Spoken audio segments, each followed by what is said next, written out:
Pria ini sudah sendiri selama 30 tahun. Untung dia punya seekor anjing. Anjing ini setiap hari bisa membantunya membuat kopi dan menyiapkan air untuk mandi. Ketika semua sudah siap baru membangunkan dia.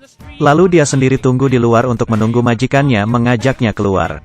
Dengan seperti ini dia memberikan waktu mudanya untuk majikannya. Di matanya majikannya itu adalah segalanya. Hari ini ketika dia sedang menunggu majikannya, tiba-tiba melihat anjing yang sama seperti dirinya, bertubuh tinggi, dan dengan mata yang harismatik itu menarik perhatiannya. Dia tidak pernah bertemu anjing yang membautnya setertarik itu. Saat ini majikannya sudah keluar.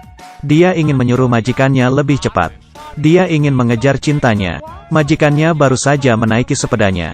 Dia sudah lari seperti sudah gila. Mau majikan panggil bagaimanapun juga tidak bisa. Sekarang siapapun juga tidak bisa menahan rasa cinta anjing ini. Dia menarik majikannya sepanjang jalan. Walaupun sudah ngerem dan berasap tetap saja tidak bisa membuatnya berhenti. Mereka seperti itu sampai sebuah taman. Jika tidak berhenti juga daerah privasi majikannya akan pecah. Untungnya tali anjing ini terputus. Tetapi rem dari sepeda ini sudah tidak berfungsi lagi.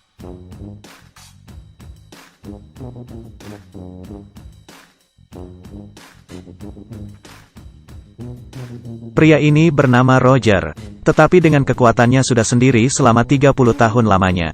Anjingnya bernama Hey. Dia tidak ingin seperti majikannya selalu sendiri. Sekarang dia sudah tidak peduli dengan keadaan majikannya. Dia duduk sendiri melihat anjing kesayangannya. Ketika Roger menghampiri dia salah sangka bahwa anjing betina itu adalah miliknya. Majikan dari anjing betina itu mengira dia akan pencuri anjing. Mengambil batu bata lalu memukul kepala Roger. Lalu bertanya mengapa mengambil anjingnya. Roger terbingung. Dia mengangkat satu kaki anjing itu. Membuat Hey merasa malu untuknya. Akhirnya kesalahpahaman ini selesai. Mereka saling memperkenalkan diri. Kedua anjing ini juga mengambil kesempatan untuk saling mendekat. Ketika pergi wanita ini merasa ada perasaan untuk Roger. Anjingnya merasa enggan untuk meninggalkan Hey. Lalu anjing betina ini tidak ingin kehilangan kesempatan ini. Dan dia menarik majikannya untuk mengejar Hey. Dan akhirnya,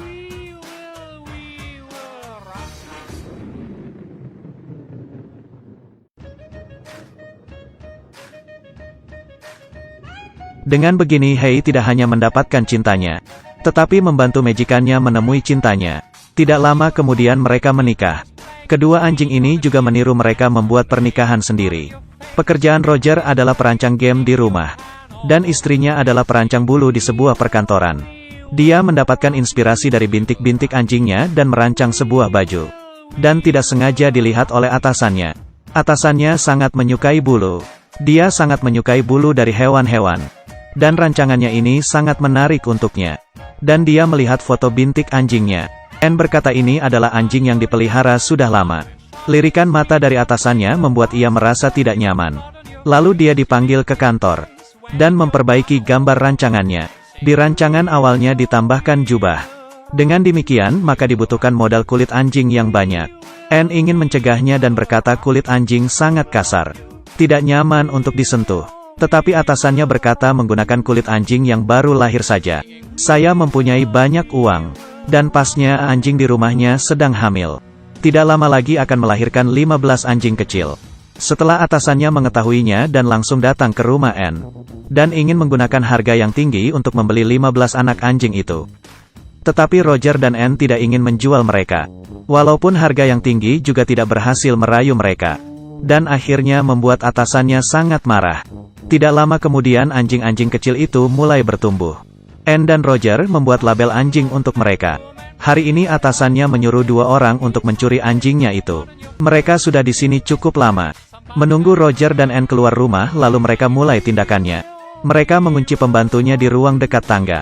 Lalu memasukkan anjing itu ke dalam karung dan membawanya keluar. Tetapi ketahuan oleh anjing tetangganya. Dan mengonggong sangat keras. Lalu orang tua mereka yang ada di taman langsung lari ke rumah. Tetapi mereka terlambat. Semua anjingnya sudah diambil. Kedua pencuri itu memberitahu kepada atasannya. Dia menyuruh 2 pencuri itu membawa anjing-anjingnya ke istana yang berada di pinggir kota. Dan ketika keluar diketahui oleh seekor Teddy. Teddy itu mengikuti sepanjang jalan. Sudah pasti mereka pergi ke istana yang lama itu. Lalu langsung kembali untuk memberitahu. Ayah anjing demi mencari anaknya. meminta tolong kepada seluruh anjing yang ada di kota itu. Dia ingin seluruh hewan membantunya mencari anaknya. Dan seluruh anjing yang ada di kota itu membantu memberikan informasi. Dari kota sampai ke pinggir kota. Dan sekarang Teddy yang sudah menemui jejak anjing-anjing itu kembali. Dia memberitahu info anjing-anjing itu ke semuanya. Lalu dirinya sendiri pergi untuk menolong mereka terlebih dahulu. Dan sangat cepat mereka memberitahu infonya sampai ke dalam kota. Orang tua dari anjing-anjing itu setelah mendengar kabarnya langsung lari. Sepanjang jalan ada anjing-anjing yang memimpin mereka. Sekarang Teddy itu sudah berada di dalam istana lama terlebih dahulu. Dan ditunjukkan oleh tikus untuk menemui anjing-anjing kecil. Dan ternyata tidak hanya 15 ekor. Tetapi tak terhingga, atasannya ini selalu merasa tidak enak. Lalu menelpon orang yang ahli membunuh anjing. Memintanya untuk memotong kulit anjing-anjing itu. Dia membawa alat-alatnya menuju istana. Dan sekarang Teddy sudah membawa anjing-anjing itu untuk keluar. Untuk menambah waktu mereka melarikan diri. Burung pelatuk mengetuk pintu. Kedua pencuri itu melihat tidak ada orang. Tetapi ketika ditutup kembali burung pelatuk itu kembali mengetuk pintunya. Dan membuat pencuri itu terasa bingung. Ketika mereka sudah mengetahui, anjing-anjing itu sudah lari. Saat itu juga atasannya membawa mobil ke sini. Dia melihat seluruh anjingnya lari dan merasa marah. Lalu membawa mobil mengikuti jejak kaki mereka. Di sini Anne melihat gambar perancang itu. Dan merasa yang mencuri anjing itu pasti atasannya. Lalu dengan suami bersama melaporkan kepada polisi. Polisi menemukan banyak kulit hewan yang berharga di tempatnya. Dan orang tua anjing sudah menemukan anak-anaknya. Tetapi atasannya itu membawa mobil sampai sini. Untungnya burung gagak memberi info kepada anjing-anjing itu tepat waktu. Dan membuat kaget anjing-anjing itu sampai bersembunyi di tumpukan jerami. Ketika atasannya itu jalan menuju pintu masuk, kuda-kuda sudah siap. Menggunakan kaki yang panjang lalu menendang jauh dirinya. Dan atasan yang masih belum menyerah masih mencari anjing-anjing kecil. Tiba-tiba dia melihat ekor yang bergerak. Lalu pelan-pelan menuju ke arahnya dan menariknya. Ternyata itu adalah ekor babi. Babi itu jatuh dan menimpa dirinya. Ketika dia terbangun ada seekor akun memakai topinya dan menggodanya. Atasannya ini ingin memberi dia pelajaran. Tetapi akhirnya,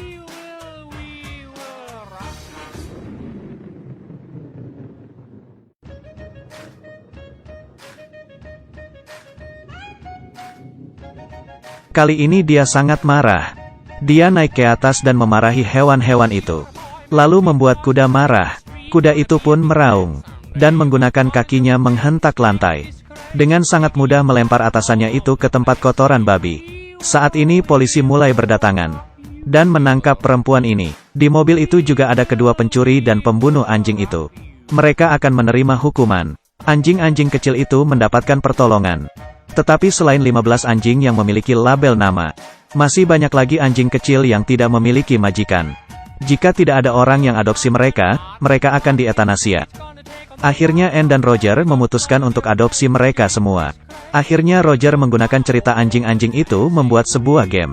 Tidak disangka langsung dikontrak oleh perusahaan besar. Dan diberikan banyak uang. Tak lama kemudian mereka mempunyai anak sendiri. Dan mengganti rumah yang lebih besar. Mereka hidup bersama 101 anjing dan merasa bahagia semua. Mereka bisa menikah karena anjing.